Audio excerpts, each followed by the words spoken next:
Juan Pablo, ¿cómo estás? Acá Héctor te saluda. ¿Cómo andás, Héctor? Y Héctor, vamos a hablar de todo un poco, ¿sí? Dale, dale. Sobre todo, y estábamos recordando en estos días a Perón, justamente.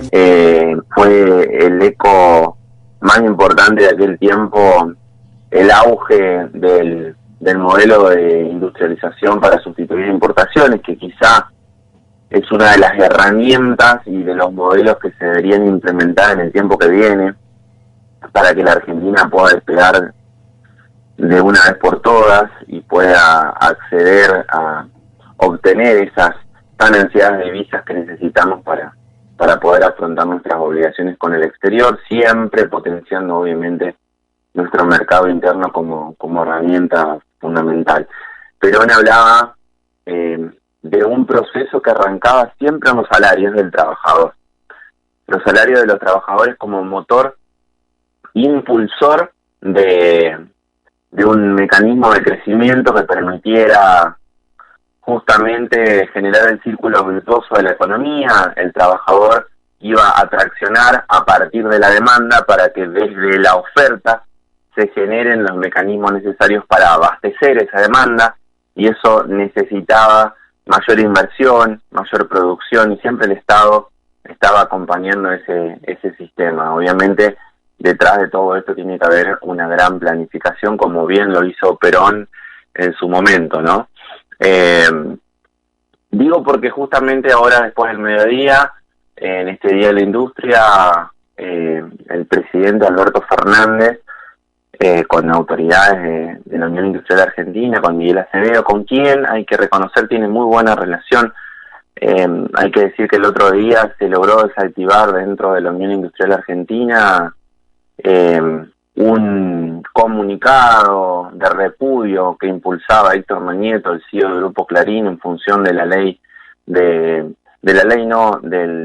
decreto de necesidad de urgencia que sostiene el congelamiento de tarifas para las comunicaciones. Y bueno, ahora estamos en una Argentina que tiene una capacidad ociosa superior al 50%, es decir que el sector industrial tiene mucho por crecer. Volvemos a una situación prácticamente de cero. Hay que crecer mucho en lo que tiene que ver con la industria automotriz y demás. Y en ese sentido van a ir un poco ligadas las medidas de Alberto, que seguramente, y según lo que se viene comentando en estos días, van a estar ligadas a una reconfiguración de lo que son las retenciones industriales, porque si bien Macri le redujo las retenciones al campo, le sostuvo y le aumentó las retenciones al sector industrial exportador, con lo cual es importante poder avanzar en este sentido, no solamente a través de reducciones de cargas patronales, reintegro de exportaciones, sino también sobre un gran incentivo. El otro día hablábamos de que hay un proyecto dando vueltas de que Argentina pueda aumentar sus exportaciones de 65.000 millones de dólares, que es el valor actual aproximado, a 90.000 millones de dólares. Recordemos que la Argentina necesita dólares, con lo cual es una gran medida, siempre y cuando obviamente esa adquisición de moneda extranjera no implique ningún tipo de reducción de la calidad de vida de nuestros compatriotas, cosa que ha pasado en algunos otros modelos económicos, así que hay que estar muy atentos con eso. Esta semana, hablando de otro tema, pero está todo concomitantemente ligado, hubo un gran anuncio, ¿no?, con la presencia de la mayor parte de los gobernadores, del presidente, de la vicepresidenta, y una exposición notable del actual ministro de Economía, Martín Guzmán, quien hizo mención al canje de deuda, ¿no? En esta semana se confirmó que el 93,5% de los acreedores, lo cual equivale al 99% de la deuda con los acreedores extranjeros, se logró renegociar. Estamos hablando de que esto se alcanzó en un término de 9 meses, se logró alcanzar el 99% del total de la deuda. Y recordemos que por ahí en algún tiempo resultaba histórico y paradigmático el canje que hizo en algún momento la renegociación de deuda Roberto Labaña junto a Néstor Kirchner entre 2003 y 2005, llegaron al 75%. Fue un nivel que no alcanzó para poner en vigencia lo que se llama la cláusula de acción colectiva, y por eso en algún momento vinieron los fondos buitres a generar una situación de debilidad para nuestro país, accediendo y generando litigios en el extranjero. Bueno, hoy con ese nivel de adhesión solamente hay 1.200 millones de dólares que no se adherieron de algunos fondos menores que no tienen capacidad de lobby. Son aquellos que no ingresaron al canje, pero bueno, Argentina estaría exenta con el tiempo que viene de sufrir cualquier desaveniencia que venga de los denominados fondos buitres que tan mal nos hicieron pasar en algún momento de la Argentina. No es un dato para nada menor y es bueno tenerlo en cuenta, pero a lo que vamos con esto también, y si bien lo hemos mencionado en algunas cuestiones, en algunos puntos, en algunas columnas de semanas anteriores, es como a lo largo de este tiempo, tanto desde sectores internos como desde la oposición, se tildaba a Martín Guzmán como solamente un académico, que un pasante, un novato, que no tenía capacidad de resolución de nada, y demostró con creces su capacidad de negociación con jugadores financieros que tienen una capacidad extraordinaria para desenvolverse en este ámbito, ¿no? Entonces, nuestras felicitaciones, no solamente a Martín Guzmán, sino también a la elección que hicieron tanto Alberto como Cristina de un jugador de las finanzas que no era conocido por muchos, que tiene un origen popular.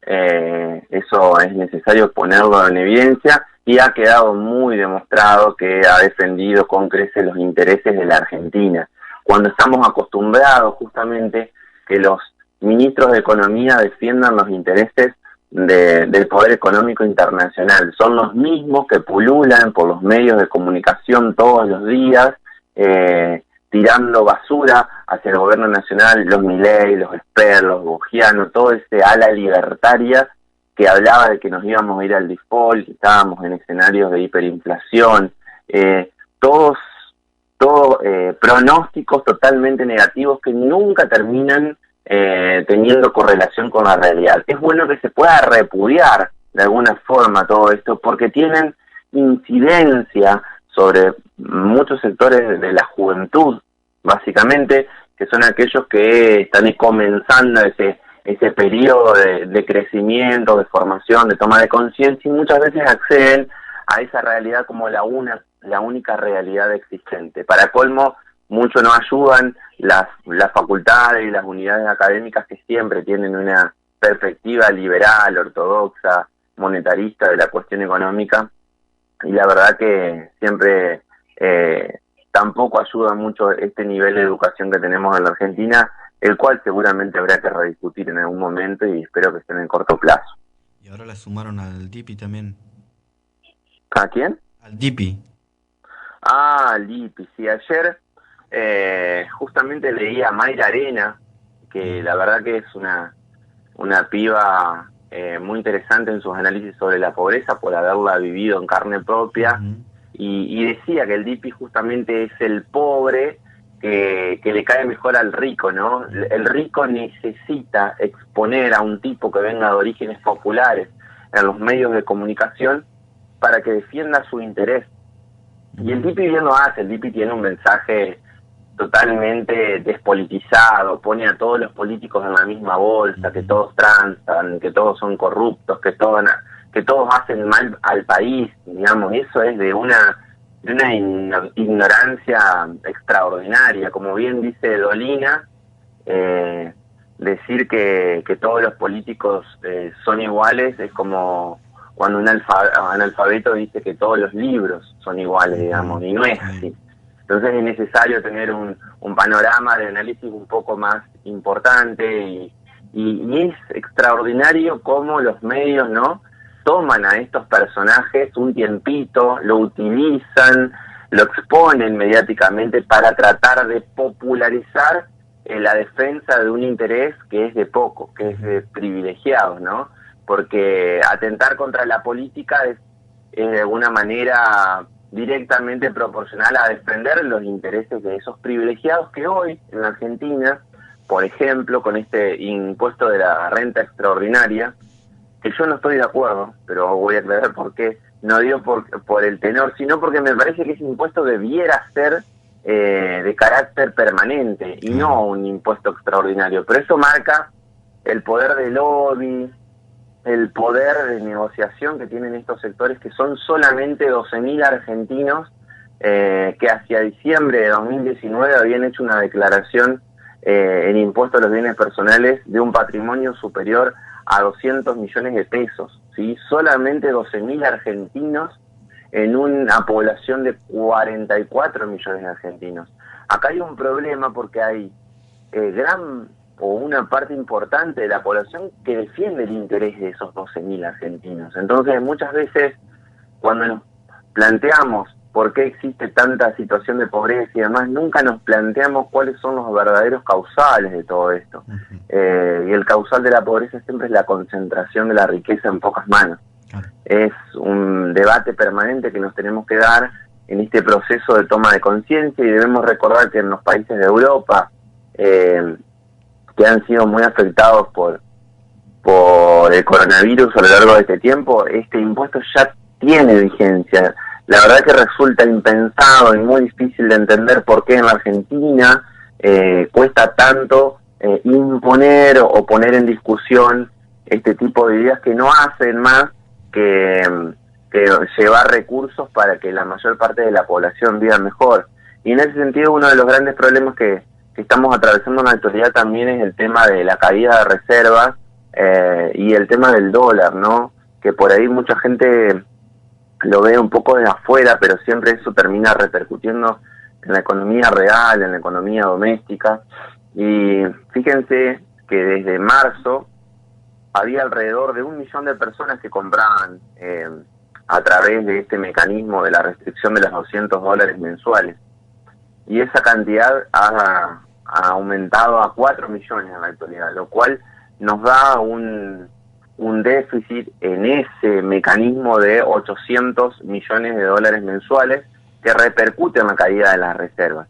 Se está estudiando desde el gobierno nacional llevar adelante alguna política para poder ajustar esa situación de pérdida importante de divisas. Algunos sostienen que si se llega a eliminar esa restricción cambiaria, podría haber una estampida también del dólar blue, pero sobre todo una corrida bancaria donde se retirarían los depósitos en dólares, y eso la verdad que también haría muy mal en la economía y también haría caer las reservas. Entonces, lo que debemos trabajar seguramente y estratégicamente en la elaboración de algunas medidas que tengan que ver con plazos fijos que estén atados o a la inflación o al tipo de cambio o algún instrumento donde invertir en pesos siempre sea alentador y genere confianza para quienes tengan la capacidad de poder invertir, ¿no? Y de poder generar un cierto ahorro. Lo que también se está investigando, y es bravo eso, que hay algunas financieras que están utilizando nombres de personas físicas de sectores populares que los mandan a cambiar dólares al banco, y luego obviamente a cambio de una mínima diferencia y obviamente que se quedan con la diferencia. A ver, para que pasemos un poco en números, si uno va a comprar hoy al mercado oficial los $200 y los vende en el mercado paralelo, está obteniendo una diferencia con $200 de alrededor de 7.000 pesos. Imagínate que si conseguís 100 personas en un trabajo en alguna barriada donde vienen trabajando estas financieras, que se está haciendo una profunda investigación y ojalá se pueda poner en evidencia, quienes hacen este movimiento se quedan con alrededor de 700.000 pesos, solamente en un negocio financiero. Es importante que se pueda detectar si hay un nivel de estafa con esto, porque la verdad que no es para nada positivo que se juegue con este tipo de cuestiones que son tan necesarias y tan sensibles para el desarrollo de nuestra población. Bueno, otro de los temas que querías tocar. Sí, a grandes rasgos un poco eso. Por ahí quería hablar también un poco de lo que tiene que ver con como recién citábamos a Mañeto en función de su vinculación con la Unión Industrial Argentina y que quiso imponer. Mañeto en la Unión Industrial Argentina lo que quiso hacer el otro día fue plantear un repudio hacia el gobierno nacional porque le congeló las tarifas de sus medios de comunicación. En ese sentido es importante recalcar que Miguel Acevedo se plantó y dijo que no, y gran parte de la Unión Industrial Argentina. Acá hay una reconfiguración de la clase dominante en la Argentina, hay sectores como Mañeto que están perdiendo poder, eso es importante reconocerlo, porque se está de alguna manera dando lugar a sectores como el de Carlos Slim, que es el que tiene alguna vinculación con la producción de la vacuna del coronavirus y que está muy ligado a la comunicación internacional, que entra a competir con el grupo Clarín y con todo el manejo de comunicaciones que viene teniendo a lo largo del tiempo. Entonces, es importante poner en evidencia que luego de todo este escenario de coronavirus se va a reconfigurar el esquema de clase dominante y el gobierno tiene que ser muy práctico, muy estratégico para ver cómo genera la correlación de fuerzas para poder gobernar y para poder implementar un modelo económico que tienda a satisfacer las necesidades de la mayor parte de la población. Así que veremos qué es lo que sale de todo esto. Ojalá sea un devenir positivo para las mayorías populares, que es lo que siempre tratamos de inculcar desde este espacio, desde esta columna y desde esta radio.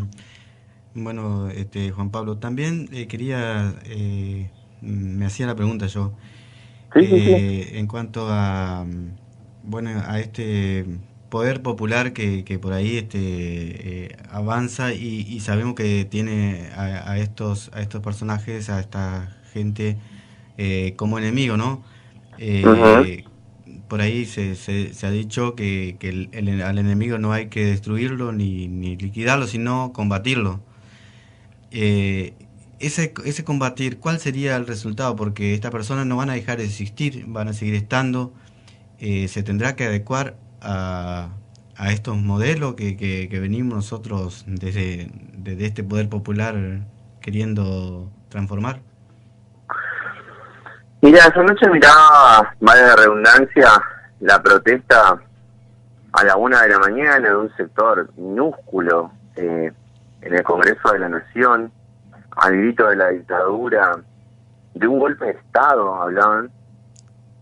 Y yo creo que hay que dejar expresar y manifestar a todos los sectores de la población, digamos. Esto es así, ha sido así históricamente, y nunca vas a contar con el apoyo de toda la población, ¿no? Lo que sí es importante es acá recalcar la batalla es cultural, como el nombre del programa de Hugo Morales, como una de las páginas de internet que anda muy bien en cuanto a la generación de un discurso. La batalla es por el sentido común, ¿no? Y es lo que hablábamos recién de que hay 12.000 personas que tienen más de 200.000 pesos declarados, 200 millones de pesos declarados en la Argentina, pero que hay un sector de la población que nada que ver tiene con ellos, pero que los apoya. Entonces, justamente ahí, la batalla es por el sentido común, y creo que esto dura toda la vida y va a seguir durando siempre. Una vez una alumna me lo preguntó en clase, ¿cuándo termina todo esto? Nunca, porque son intereses contrapuestos, digamos. Si los privilegiados aumentan su concentración económica, eso implica de que los que más sufren van a tener mayores necesidades, entonces siempre va a haber una disputa. La grieta existe desde el comienzo de nuestra historia y va a seguir existiendo porque siempre hay intereses contrapuestos. No tenemos un rico humanizado que le interesa que el pobre viva bien. El rico quiere ser cada vez más rico a costa de lo que sea. Entonces, siempre es necesario que ahí intervenga el Estado para generar un poco más de igualdad, de dignidad, de justicia social, para que la distribución de la riqueza, considero yo que es el punto central de la economía, sea un poco más justa y equilibre la balanza para el lado de aquellos que más sufren. Porque no puede ser que haya sectores que se la lleven todas y haya sectores que no tengan nada. Y como decíamos la semana pasada, en Argentina producimos alimentos para 500 millones de habitantes y la mitad de la población se alimenta mal. Entonces necesitamos, cuando hay algo que no está funcionando bien, más Estado. Por eso es que escuchaba el otro día en los medios a Milei que decía todo lo que toca al Estado lo destruye. No, nosotros necesitamos defender la cultura del Estado, porque al pobre, a los sectores populares, no hay otra cosa que el Estado y la política para defenderlos. No existe otra herramienta. El mercado no viene a solucionarle la vida a los pobres. Es una falacia que ha quedado demostrada a lo largo del tiempo. El mercado viene a desintegrar todos los tejidos sociales, a quedarse con la riqueza y a pulverizar cualquier sentido de esperanza que tengan nuestras poblaciones. Entonces, la lucha es de todos los días hasta el final de nuestros días. Lo que tenemos que pretender, creo, es la generación de conciencia en nuestros sectores populares y trabajar sobre todo con las nuevas generaciones, así como se viene trabajando muy bien el tema de la educación sexual integral, de las políticas ambientales, en las nuevas generaciones y en las juventudes.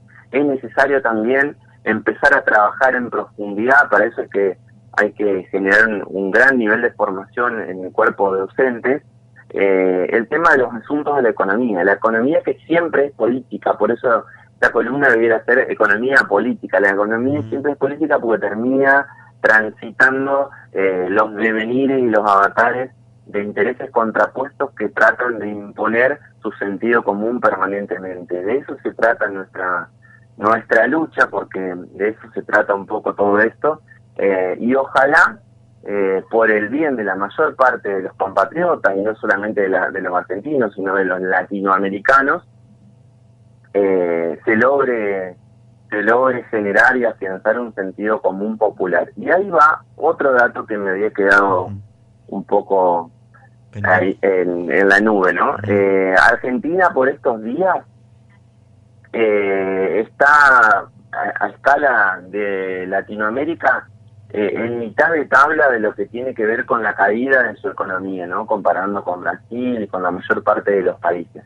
Esto contando solamente el efecto 2020 de la pandemia.